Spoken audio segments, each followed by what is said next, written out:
नारायण की जयंती पर समाजवादी पार्टी के अध्यक्ष अखिलेश यादव का जेपीएनआईसी सेंटर पहुंचकर माल्यार्पण करने का कार्यक्रम है। अखिलेश यादव सुबह 10:30 बजे लखनऊ में मौजूद जेपीएनआईसी सेंटर पहुंचेंगे और हालांकि खबर है कि प्रशासन ने इस कार्यक्रम को लेकर इजाजत नहीं दी है और Jayaprakash Narayan international convention centre के गेट को टीन शेड लगवाकर कवर कर दिया गया है। गेट पर टीन शेड लगवाने पर अखिलेश यादव ने तंज किया है। अखिलेश यादव ने कहा कि किसी को नमन करने या श्रद्धांजलि देने से रोकना सुसभ्य लोगों की निशानी नहीं है। अखिलेश ने कहा कि आखिर टीन शेड लगाकर सरकार क्या छुपाना चाहती है। अखिलेश यादव के कार्यक्रम को देखते हुए सुरक्षा व्यवस्था सख्त कर दी गई है। समाजवादी पार्टी के ऑफिस और अखिलेश यादव के बाहर बैरिकेडिंग कर दी गई है। बता दें कि पिछले साल अखिलेश यादव जयप्रकाश नारायण के जन्मदिन पर जेपीएनआईसी का गेट कूदकर माल्यार्पण के लिए पहुंचे थे।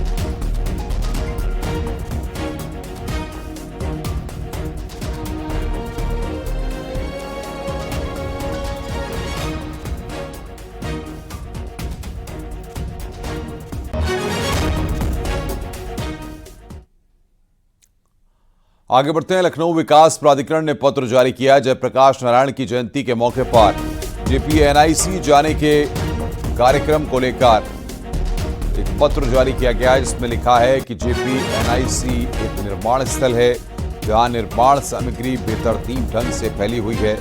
सपा प्रमुख अखिलेश यादव को Z+ श्रेणी की सुरक्षा प्राप्त है, जिसके कारण सुरक्षा कारणों से उनका प्रतिमा पर माल्यार्पण करना और जेपीएनआईसी का दौरा करना सुरक्षित और उचित नहीं है।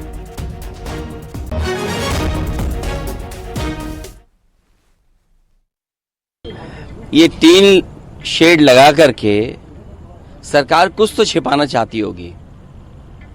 टीन शेड आखिरकार क्यों? किसी महापुरुष का सम्मान क्यों नहीं करने दे रहे? अगर किसी की जयंती पर, और वो भी समाजवादी महान नेता जयप्रकाश नारायण जी की जयंती पर, और ये कोई पहली बार नहीं हो रहा है। हर वर्ष जयप्रकाश जयंती के दिन समाजवादी लोग यहाँ इकट्ठे होते थे, उनका माल्यार्पण करते थे, सम्मान के लिए यहाँ पर आते थे, अपने विचार रखते थे।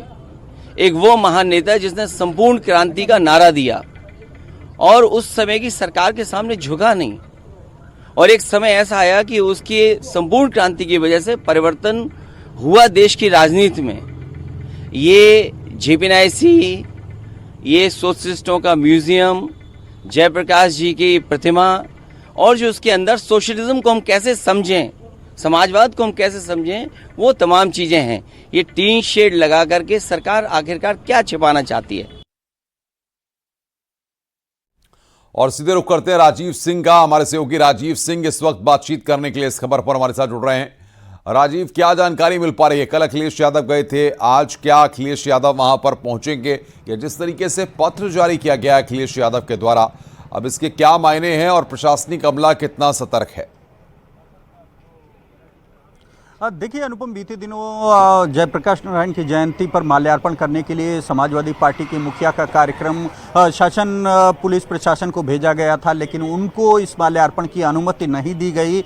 उल्टे जो जेपीएनआईसी है उस पर कल शाम को टीन शेड लगा दिए गए, जिसके बाद अचानक सपा मुखिया अखिलेश यादव कल रात 11:30 पर वो जेपीएनआईसी सेंटर पहुंचे और उन्होंने तब विभिन्न तरह के आरोप सरकार पर लगाए कि आखिर सरकार क्या छुपाना चाहती है। सरकार भले ही रोके, लेकिन वो सुबह माल्यार्पण करने जरूर आएंगे। जिसके बाद आप देख सकते हैं कि सपा मुखिया अखिलेश यादव का चाहे वो आवास हो या सपा दफ्तर हो, उसको पूरी तरह से छावनी में तब्दील कर दिया गया है। आप देख सकते हैं कि पूरी बैरिकेडिंग लगाई गई है कि किसी भी सूरत में न सिर्फ सपा मुखिया अखिलेश यादव बल्कि उनके जो कार्यकर्ता हैं उनको जेपीएनआईसी की तरफ जाने से रोका जाए। जिसके चलते आप देख सकते हैं कि एक जो ये बड़ी बैरिकेडिंग है ये उनके आवास पर लगाई गई है, और दूसरी जो सपा मुखिया अखिलेश यादव का आवास है उसके बाद जो उनका मुख्यालय है वहाँ पर भी बैरिकेडिंग लगाकर सपा कार्यकर्ताओं को रोकने का इंतजाम किया गया है। ये कोई पहला मौका नहीं, इससे पहले भी सपा मुखिया अखिलेश यादव लगातार जयप्रकाश नारायण की जयंती के मौके पर वो उनकी प्रतिमा पर माल्यार्पण करते रहे हैं और ये जयंती मनाई जाती रही है। लेकिन बीते साल जब सपा मुखिया अखिलेश यादव JPNIC सेंटर, जो कि सपा सरकार में बनाया गया था, हजारों करोड़ की लागत लगी थी, वहां पर माल्यार्पण करने पहुंचे थे तो तब भी उन्हें रोका गया था, जिसके बाद वो 8 फीट ऊंची दीवार कूद कर अंदर पहुंच गए थे। आप देख सकते हैं ये सपा मुखिया अखिलेश यादव का आवास है और ये बैरिकेटिंग है। दूसरी तरफ जो आपको नजर आ रहा है वो समाजवादी पार्टी का मुख्यालय, वहां पर भी बैरिकेटिंग लगाई गई है कि किसी भी सूरत में न सिर्फ अखिलेश यादव बल्कि उनके जो कार्यकर्ता हैं वो यहां से जाकर JPNIC सेंटर पर माल्यार्पण न कर पाए। इस दौरान LDA द्वारा एक पत्र भी जारी किया गया है जिसमें लिखा गया है कि क्योंकि सपा मुखिया अखिलेश यादव जो हैं वो Z+ सुरक्षा उनको है, ऐसे में वहां पर निर्माण कार्य चल रहा है, तमाम जो निर्माण सामग्री है वो मौके पर पड़ी हुई है, कई जीव जंतु वहां होने की संभावना है। बैरिकेडिंग के पास आप पहुंचिए, वहां की तस्वीरें जरा हमारे दर्शकों को दिखाइए। देखिए अनुपम, हम आपको दिखाना चाहेंगे कि आप देख सकते हैं कि सैकड़ों की संख्या में जो पुलिसकर्मी हैं उनकी यहाँ पर तैनाती की गई है। पुलिस PSC के साथ जो CRPF के जवान हैं उनको भी लगाया गया है। आप देख सकते हैं कि यह वो मुख्य प्रवेश द्वार है जहां से सपा मुखिया अखिलेश यादव के आवास की तरफ एंट्री की जाती है, उसे रोका गया है। फिलहाल जो पुलिसकर्मी हैं उनके अलावा किसी को भी आने जाने की इजाज़त नहीं दी गई है। कोशिश यही है कि 10:30 बजे अखिलेश यादव ने ऐलान किया था कि वो JPNIC सेंटर जाएंगे और वहां पर माल्यार्पण करेंगे। तो इस बार भले ही पिछली बार प्रशासन के रोकने के बावजूद वो मौके पर पहुंच गए थे, लेकिन इस बार पुलिस प्रशासन ने उन्हें रोकने के लिए काफ़ी पुख्ता इंतजाम किए हैं। आप देख सकते हैं कि कड़ी सुरक्षा व्यवस्था का इंतजाम किया गया है यहाँ पर और सैकड़ों की संख्या में आप देख रहे हैं कि RAF के जवानों को भी यहाँ पर तैनात कर दिया गया है। कोशिश यही है कि किसी भी कीमत पर अखिलेश यादव को JPNIC सेंटर पर जाने बहुत बहुत शुक्रिया आपका हमारे साथ जुड़ने के लिए राजीव। तमाम तस्वीरें पहुंचाने के लिए आगे भी हम आपसे अपडेट लेंगे। आगे बढ़ते हैं। UP police full action mode में है। गाजियाबाद और शामली में पुलिस का एक्शन देखने को मिला है। गाजियाबाद में पुलिस एनकाउंटर में एक बदमाश घायल हो गया। गिरफ्तार बदमाश के पास से लूट, छिनैती और स्नेचिंग के कई केस दर्ज हैं। थाना लोनी क्षेत्र में मुठभेड़ हुई है। दूसरी खबर शामली से है, जहां पर पुलिस एनकाउंटर में एक बदमाश के पैर में गोली लगी है। पुलिस ने कुल 3 बदमाशों को पकड़ा है। शातिर ATM लूट की योजना बनाते थे। बदमाशों के कब्जे से बोलेरो कार, एक तमंचा, 3 कारतूस बरामद हुए हैं। साथ ही 70,000 कैश भी मिला है।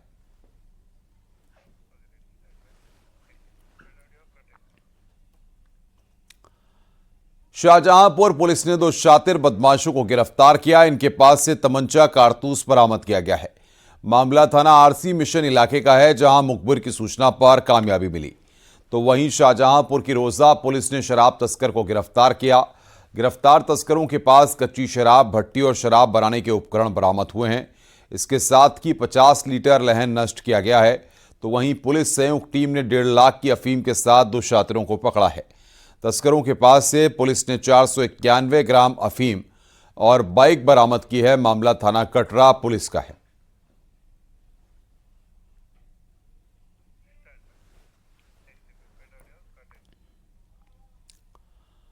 प्रयागराज में शारदीय नवरात्र की अष्टमी पर देवी मंदिरों में भी श्रद्धालुओं का सैलाब उमड़ पड़ा। अष्टमी पर मां दुर्गा के 8वें स्वरूप महागौरी की पूजा की जाती है। प्रयागराज में स्थित 52 शक्तिपीठों में से एक प्राचीन अलोपशंकरी शक्तिपीठ और कल्याणी देवी मंदिर में भी बड़ी संख्या में श्रद्धालु पहुंच रहे हैं। ये भी है, बहुत पूर्व से ये विदित है कि यहाँ माता का पंजा गिरा था और पंजा गिरने के बाद वो पंजा अलोप हो गया था।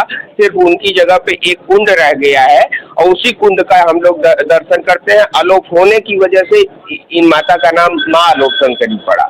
माँ का स्वरूप माँ झूले के रूप में विराजमान है। यहाँ पर माता झूले के रूप में पूजी जाती है और यहाँ पर सभी लोग अपनी श्रद्धा भक्ति भाव से यहाँ माता का दर्शन करने के लिए जाते हैं। आज महानवमी पर गोरक्षनाथ मंदिर में CM योगी विशेष पूजा अर्चना करेंगे। सुबह 11 बजे CM योगी आदित्यनाथ कन्नाथ पूजन करेंगे। इस दौरान परंपरा के अनुसार बटुक पूजन भी किया जाएगा। महानवमी पर विशेष गोरक्षनाथ मंदिर में विशेष पूजा अर्चना की जा रही है। वहीं विजयादशमी के दिन गोरक्ष पीठाधीश्वर की अगुवाई में गोरखनाथ मंदिर से निकलने वाली शोभा यात्रा गोरखपुर के उत्सव परंपरा का खास आकर्षण है।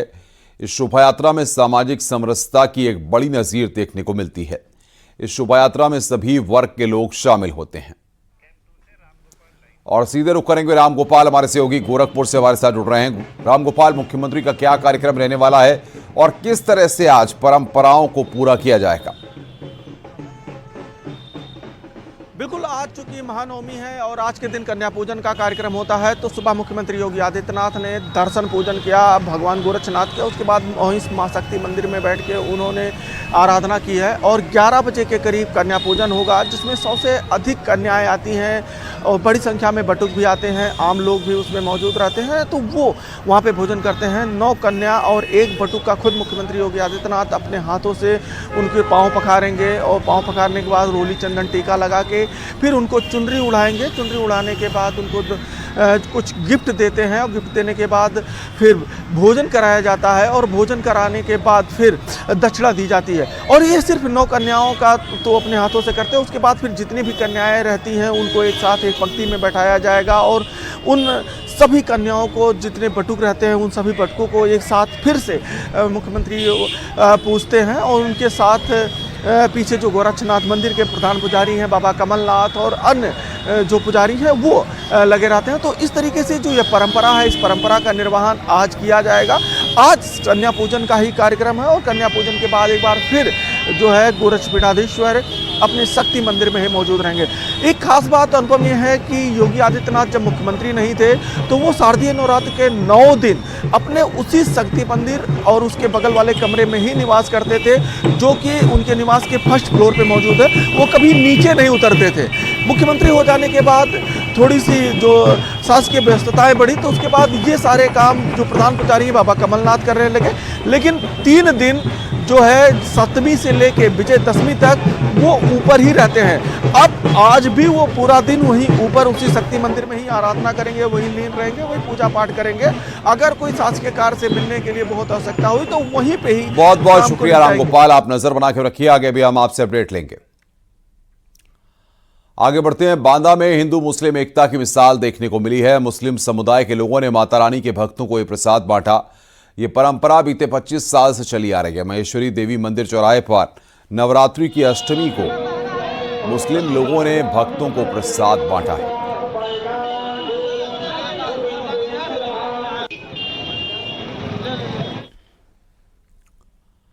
आगरा से खबर, बिल्डर और उसकी पत्नी समेत कई साथियों के खिलाफ धोखाधड़ी का मुकदमा दर्ज हुआ है। पीड़ित ने करोड़ों रुपए की धोखाधड़ी का आरोप लगाया है। आगरा के ट्रांसपोर्ट नगर निवासी ने डीसीपी सिटी को प्रार्थना पत्र दिया था।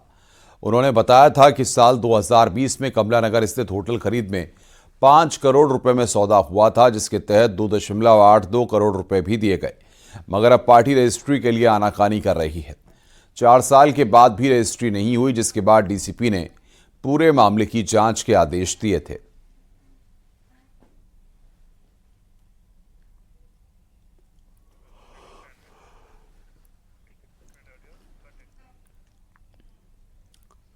आगे बढ़ते हैं। दिवाली से पहले योगी सरकार ने बिजली उपभोक्ताओं को बड़ा तोहफा दिया है। उत्तर प्रदेश में बिजली की दर बढ़ाने का प्रस्ताव नियामक आयोग की तरफ से खारिज कर दिया गया।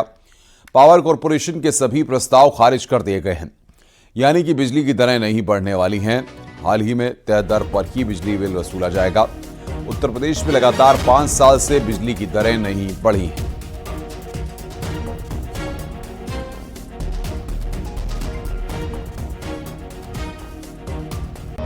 माननीय मुख्यमंत्री जी को बधाई देना चाहूंगा और माननीय नियामक आयोग से भी मैं मिलकर आ रहा हूं।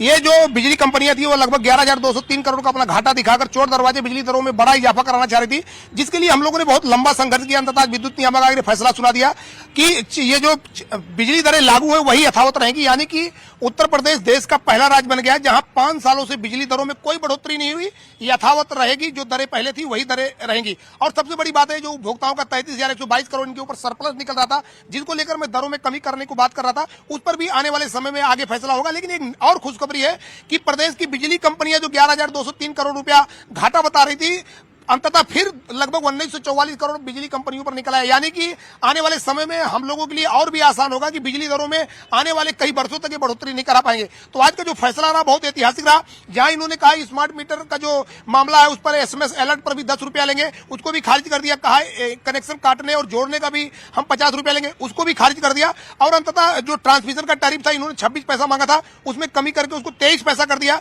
नोएडा पावर कंपनी जो पूरे ग्रेटर नोएडा क्षेत्र में जो सप्लाई करती है बिजली की, उसकी दरें 10% कम कर दी गई। यानी कि जो पहले 10% कमी आगे चल रही थी वो आगे भी चलती रहेगी। तो एक तरह से ग्रेटर नोएडा क्षेत्र के विद्युत उपभोक्ताओं के लिए बड़ी खुशखबरी है कि उनकी दरें आगे भी 10% कम रहेगी। आगे बढ़ते हैं। गाजियाबाद पुलिस की क्राइम ब्रांच ने 1 लाख के इनामी जावेद को गिरफ्तार किया है। जावेद पर मोबाइल टावरों से रिसीवर, बैटरी और महंगे उपकरण चोरी करने का आरोप है। आरोपी से करीब 35 लाख रुपए का चोरी का सामान बरामद हुआ है। आरोपी चोरी का माल भारत के अलावा चाइना और दुबई में भी बेचता था। पुलिस ने जावेद के 7 साथियों को मई में गिरफ्तार किया था। उस दौरान जावेद मौके से फरार हो गया। पुलिस ने आरोपी को दिल्ली एयरपोर्ट से गिरफ्तार किया है। जावेद पहले ठेली पर कबाड़ का काम करता था। धीरे धीरे उसने कंप्यूटर के कबाड़ का काम शुरू कर दिया। उसके बाद मोबाइल टावरों से रिसीवर, बैटरी और महंगे उपकरण चोरी करना शुरू कर दिया। इन उपकरणों को भारत के अलावा चाइना और दुबई के बाजार में भी बेचता था। कुछ ही सालों में जावेद करोड़ों की संपत्ति का मालिक बन चुका है।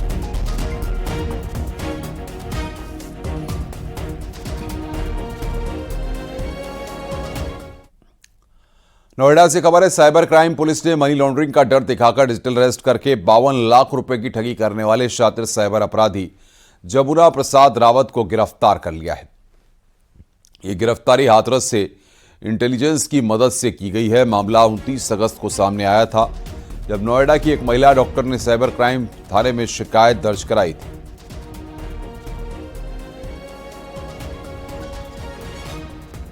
अगस्त में एक निजी बैंक के कर्मचारी के साथ डिजिटल अरेस्ट की कार्रवाई करते हुए अपराध किया गया था। प्रकरण पुलिस के संज्ञान में आते ही इसमें अभियोग पंजीकृत किया गया तथा साइबर फ्रॉडस्टर्स के अकाउंट को फ्रीज कर दिया गया है। प्रकरण में फ्रीज किए गए रुपए को कोर्ट के माध्यम से रिलीज करवाने की कार्रवाई जारी है। बहराइच में एक रिक्शा चलाने वाले को चाकू मार दिया गया। रिक्शा वाला गंभीर रूप से घायल हो गया। चाकू मारने की घटना दुकान के बाहर लगे सीसीटीवी कैमरे में कैद हो गई। चाकू मारने वाला घायल का पड़ोसी है। दोनों के बीच पहले से ही जमीन का विवाद चल रहा है। घायल अब्बास का मेडिकल कॉलेज इलाज चल रहा है। घटना नगर कोतवाली क्षेत्र की है।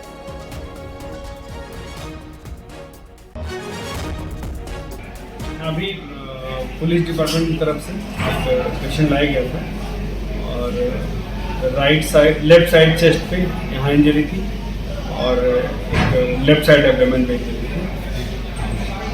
अब्बास करके नाम था। मेडिकल लीगल एग्जामिनेशन कंप्लीट करके लिख के और पेशेंट को एडमिट कर लिया गया। पेशेंट की कंडीशन फिलहाल ठीक थी। ग्रेटर नोएडा में खुदाई के दौरान कुछ सिक्के मिले हैं। चांदी जड़े हुए गहने मिले हैं। पुरातत्व विभाग ने सामान कब्जे में लिया है। दनकौर थाना क्षेत्र के राजपुर गांव की यह घटना है। तो खुदाई के दौरान यहां पर ये सिक्के मिले हैं। पुरातत्व विभाग ने कब्जे में लिया है सामान। ये बता रहे हैं चांदी जड़े हुए गहने मिले हैं। पुरातत्व विभाग ने इनको अपने कब्जे में ले लिया है।